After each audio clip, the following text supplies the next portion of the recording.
The cranberry sauce slipped off the porcelain spoon and stained the white linen tablecloth like blood. I remember thinking, funny how things leave a mark when they're no longer wanted.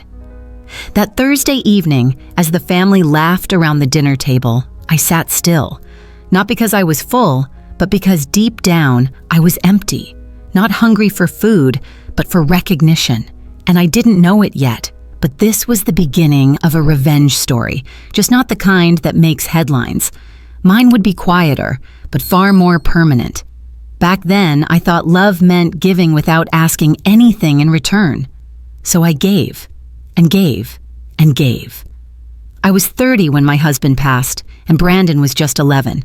We barely had enough to make it to the end of the month, but somehow I found ways. Cut coupons, worked weekend shifts at the school library, skipped meals to buy him textbooks. You'll do great things, I told him every night. And when you do, just remember where you came from.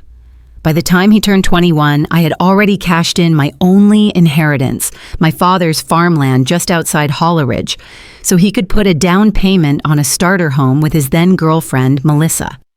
I didn't tell him that land was supposed to be my safety net.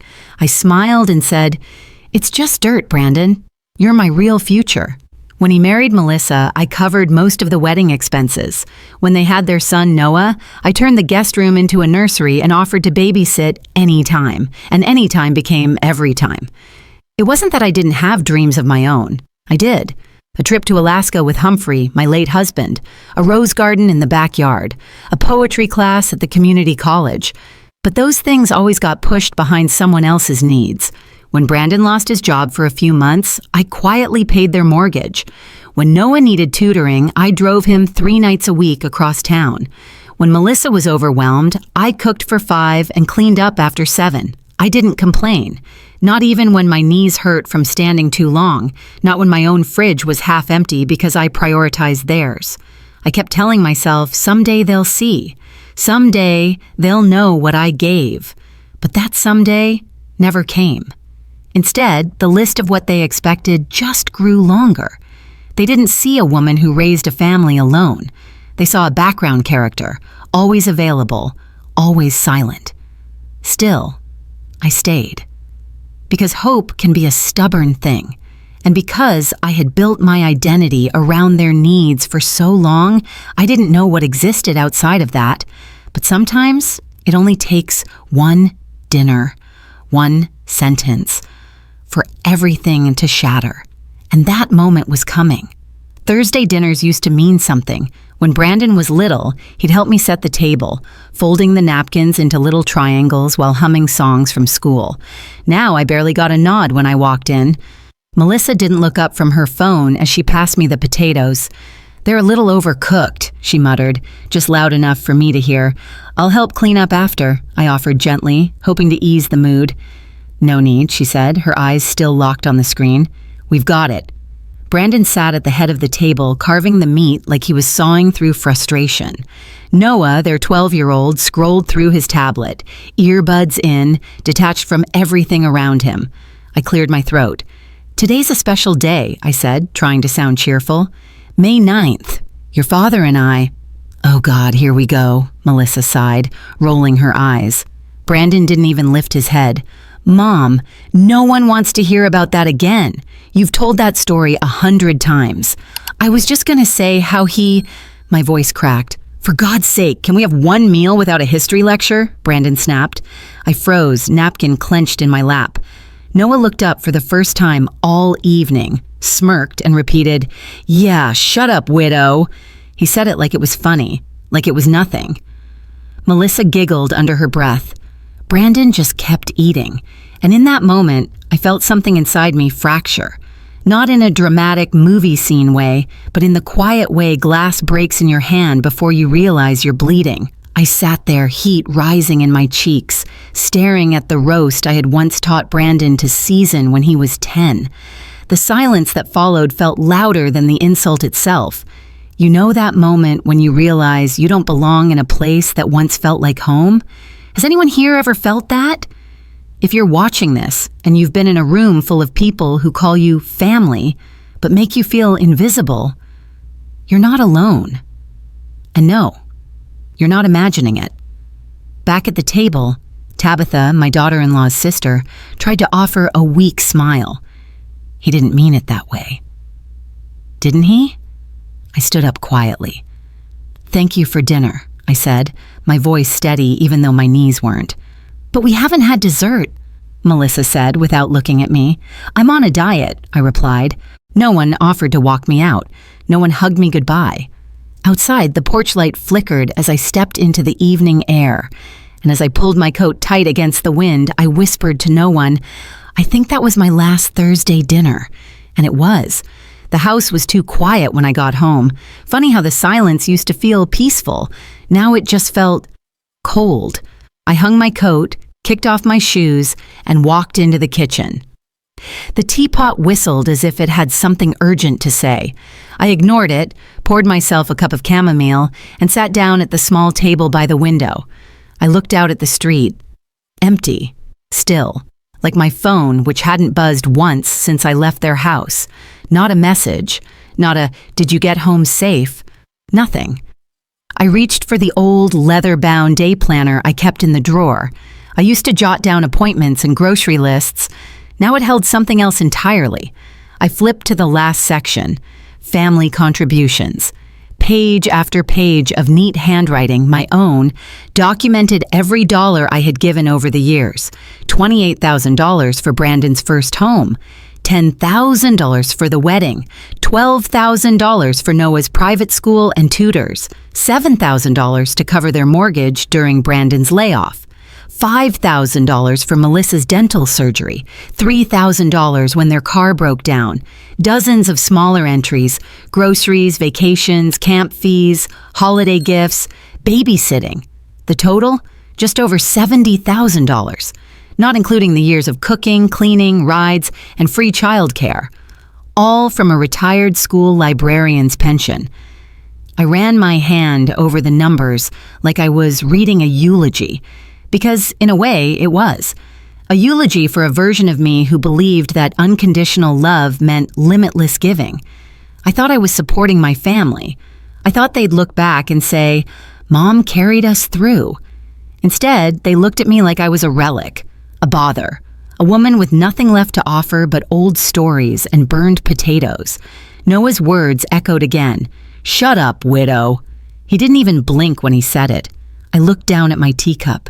My hands were shaking. How had I gotten here? How had I gone from a woman who built a life for her son, sacrificed for him, shielded him from every storm, to someone who barely existed in his eyes? I had given them everything, and in return, I had become invisible. There's a kind of grief that comes not from death, but from realization. The grief of knowing you've been erased while still sitting at the table. That night, I didn't cry, not because I wasn't broken, but because I didn't have the strength left to fall apart. Not yet, not here. I didn't sleep that night, not a single minute. I sat in the armchair by the window, wrapped in a quilt my mother made decades ago, watching the streetlights blink in the fog. My tea had gone cold hours ago, but I kept the cup in my hands like it could warm me through the ache. "Shut up, widow." That phrase spun over and over in my mind, like a bad tune I couldn't turn off. But worse than Noah's voice was Brandon's silence. He didn't stop him. He didn't even flinch. I stood up slowly, my knees stiff, and walked to the dresser. The top drawer creaked open, and under a stack of sweaters, I pulled out a mahogany box I hadn't touched in years. Inside were the letters. My husband, Robert, used to write to me when he traveled for work, even after cell phones made it unnecessary. "Ink holds more heart," he'd always say. I unfolded one at random. His handwriting was messy but familiar. "Evelyn, I know you always doubt yourself, but you shouldn't. You are the glue holding everything together. One day, if they ever forget that, I hope you remember it for yourself." I pressed the paper to my chest and felt something shift, like a lock clicking open deep inside. I'd spent my life giving, hoping someone would say, "Mom, you've done enough." But they never did, and maybe they never would. And maybe that didn't mean I was unworthy. Maybe it meant they had taken so much for so long, they forgot I was a person and not a service. I crossed the room, opened the hallway closet, and pulled out the folder I'd labeled Quiet Nest Egg. It wasn't much when I started, just a few modest investments from a senior finance club at the community center. But over 15 years, that nest egg had grown into over $320,000. Brandon had no idea. No one did. I also found a sealed envelope. Noah's college fund, Evelyn's name only. Nearly $45,000, untouched. I stared at it for a long time. They thought I had nothing left, that I was done. But I wasn't, not by a long shot. This wouldn't be revenge. It would be rebalance, a quiet shift of power, back to the woman who had held everyone else up for far too long. By the end of the week, I had made 3 phone calls that would change everything. The first was to Jenna Holbrook, a local realtor I used to see at the town book fair. She sounded surprised when I said I wanted to sell the house. "You've lived there nearly your whole life," she said. I simply replied, "That's exactly why it's time." The second was to the bank, arranging to move all my investments into a new account, one Brandon could never find. And the third was to a cab company. I didn't tell anyone where I was going. There was no need. I packed only what mattered. A few clothes, Robert's letters, my day planner, the family photo albums I couldn't bear to leave behind. Everything else, dishes, furniture, even the wall clock Brandon once said was too old-fashioned, I left behind. When the cab pulled away from the curb, I didn't look back. I thought I might cry, but all I felt was air, like I could finally breathe. I moved to Rose Bay, a quiet coastal town 2 hours away. Small place, fresh sea air, rows of pastel-colored houses, and a little bakery that smelled like cinnamon and honey every morning. My new apartment was on the second floor of a brick building with white shutters and a tiny balcony that overlooked the bay. It wasn't grand, but it was mine, and it was quiet in all the right ways. On the third day, I walked into the local library. It smelled like old books and wood polish. Home. A young woman with curly hair and glasses greeted me. "Looking for anything in particular?" "Just a card," I said, "and maybe a little place to sit and read." Within a week, I was volunteering for the Saturday Children's Reading Hour. By the second month, they offered me a small stipend to help catalog new arrivals. I hadn't felt this useful in years, not in the way where I was being used, but in the way that lit you up from the inside. I bought curtains in my favorite color, started drinking coffee in the mornings just because I liked the smell. I even made a friend, Leon, a retired literature professor who lived down the hall. We talked books. We talked music. We talked about starting over. And through it all, I stayed silent. No angry letters, no grand announcements, just a quiet, steady rebuilding of a woman long buried beneath everyone else's needs. The letter came 2 months after I left. Brandon's handwriting was sloppy, like he'd written it in a rush. The first page was filled with guilt-laced words, half apologies and veiled questions. The second page got to the real reason. Noah's school tuition is due. We're short. I know you said you're not supporting us anymore, but he's your grandson. He needs this. I folded the letter carefully, placed it in the drawer next to my reading glasses, and left it there, unanswered. The house in Hollow Ridge sold the following week. The funds cleared. Brandon tried to challenge it in court, but the paperwork was flawless. Because I'd handled every detail myself. He called me 10 times that day. I didn't pick up once. Instead, I walked to the jewelry shop in Rose Bay.